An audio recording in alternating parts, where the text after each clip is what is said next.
Hello, good evening, everyone. Welcome to Prime Business. I am Pius Kojobaka. Government has been able to take full advantage of financial and technical support that will be offered by the Bretton Woods institutions at the ongoing World Bank IMF spring meetings in Washington, D.C. The Finance Minister, Dr. Kasiela Tuforson, is leading Ghana's delegation to the meeting as current developments in the Middle East dominate discussions. Speaking to Joy Business, finance professor at Andrews University, Williams Pripra, said Ghana can access a $25 billion fund set up by the IMF to help developing countries in distress. We may have to look at, even if there's an opportunity to buy into the IMF fund of about $25 billion set aside to support countries. If the need be, Ghana should not say that we don't need money. If the need be, we should go and talk to IMF for this kind of support to make sure that our economy is very resilient. So IMF and the World Bank, they are already committing about 20 to 70 billion US, and saying that countries that are in need, that find themselves that yes, there's going to be hardship in terms of balance of payments, IMF and technical support, IMF and World Bank is ready to come in. So for a country like Ghana, where we have a high volatility in terms of currencies and unpredictable, we are an important country. We may have to watch this very carefully. For me, if we don't go in and ask IMF or World Bank to give us money, we may still have to ask them to give us some technical support so that they may be able to give advice to our central bank and also Ministry of Finance so that we will be able to prepare for any eventualities that may come in the near future.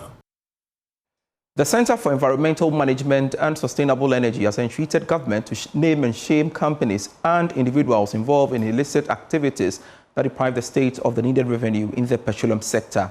Government is said to have lost more than 600 million cedis in taxes due to unaccounted petroleum products last year. Executive Director of the Center for Environmental Management and Sustainable Energy, Benjamin Isia, stated that players in the industry must collaborate with OSP to fish out these businesses and individuals implicated in these activities. The most important thing is name and shame. This year, for example, last year and this year, for example, the OSP came up with a report, which is the second half of 2025 report, where the OSP mentioned 15 OMCs that were engaged in diversion of products, and then one BDC that also diverted condensate. As we speak, we don't know what has come of that particular investigation. And I think that the COMAC and CBOD themselves must support the OSP and regulators to clamp down on these illegal activities. And so we need to mention the names of these companies out there for Ghanaians to know that they divert marine gas oil and sell them as diesel, or maybe they divert naphtha or condensate and sell this product as petrol. That is one. This year, for example, the OSP has also reported, I think that's a week ago, that some BDCs were engaged in these illegal activities. When they reported them, published on their Facebook page, next 2 minutes, the names were deleted. So it's like we support some of these activities, but when we begin to name and shame, I think that some of them will stop. The second part also has to do with the correction of human institution. I believe that digitalization may be a problem, but the human character, value creation within the sector must also be paramount to us. So we need to address the persons we police at these depots. In a bold and transformative move to accelerate Ghana's agricultural industrialization agenda, the Ministry of Food and Agriculture has entered into a strategic memorandum of understanding with Sentuo Group Limited to drive large-scale agro-processing, value addition and fertilizer manufacturing across the country. Details in this report. Ghana has taken a major step toward transforming its economy from a raw commodity exporter to an agro-industrial hub, following a new agreement with China's Sentuo Group. Minister for Food and Agriculture, Agric Development, says the partnership signals a decisive shift toward value addition, job creation, and long-term economic resilience. All this while we've been importing fertilizer from other countries, and whenever there's some kind of turbulence in the global environment, fertilizer prices are affected. Now we want to ensure that fertilizer is produced here in Ghana. And Sentuo Company Limited, already settled in Ghana, already operating in other spheres of our economy, have decided to move into fertilizer production. And they have given us the assurance that within the shortest possible time, the chairman himself is here, they are going to move into action and put in place the fertilizer production or manufacturing plant here in Ghana, so that we can produce our fertilizer here, supply to suppliers, supply to farmers, and then export to neighboring countries who also go far away to overseas to, import into our country. Chairman of Sentuo Group, Jin Yingwan, commended Ghana's strong commitment to agricultural development. Like our site today in the MOU Farming Center is very necessary for our country. Ghana have plenty land, have plenty water, and our commercial farming. We need cereal to move. Ghana no need to import any food. Ghana, our land, our water can sustain our any farming product.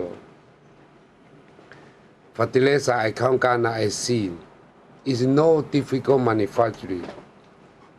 Sentuo can do oil refinery. No difficult to do one fertilizer manufacturing. The agreement will support the development of large-scale processing plant for key crops including cashew, maize, rice, soybean, and oil palm.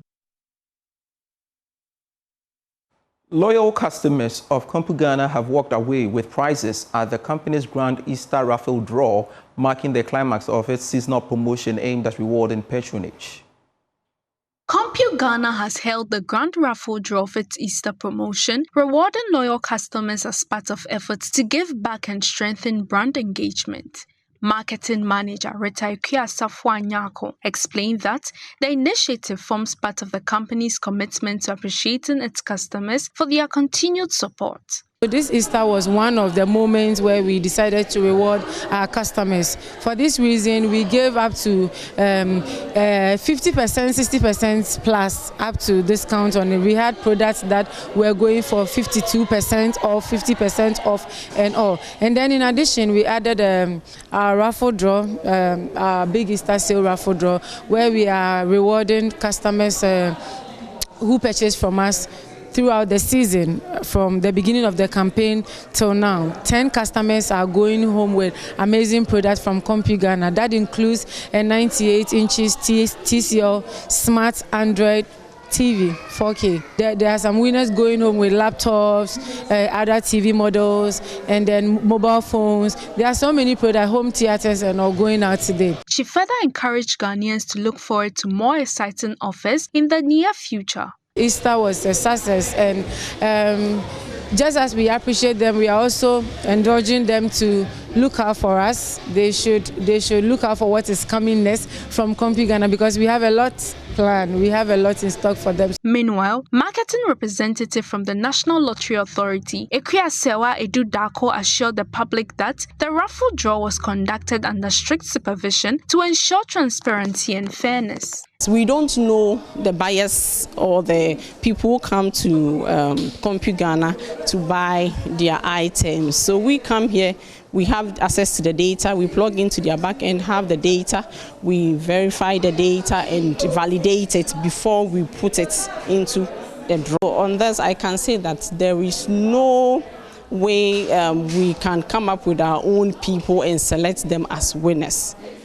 Anyone who entered Kompu Ghana during their Easter sale stood an equal chance of going into the promotion and also participating in the selection process. Hence, the winners selected. The Easter promotion forms part of Kompu Ghana's broader strategy to deepen customer loyalty while driving sales.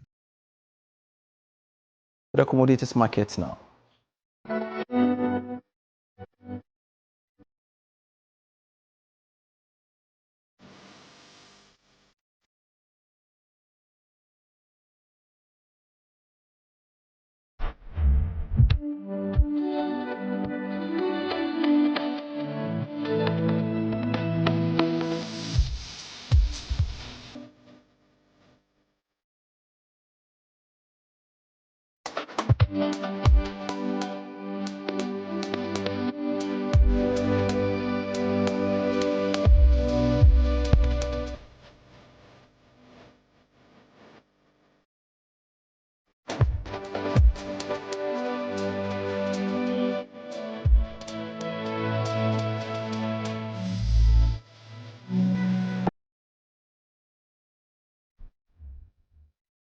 I am Pius Kojo Baka. Daniel Cranton is next with Prime Sports.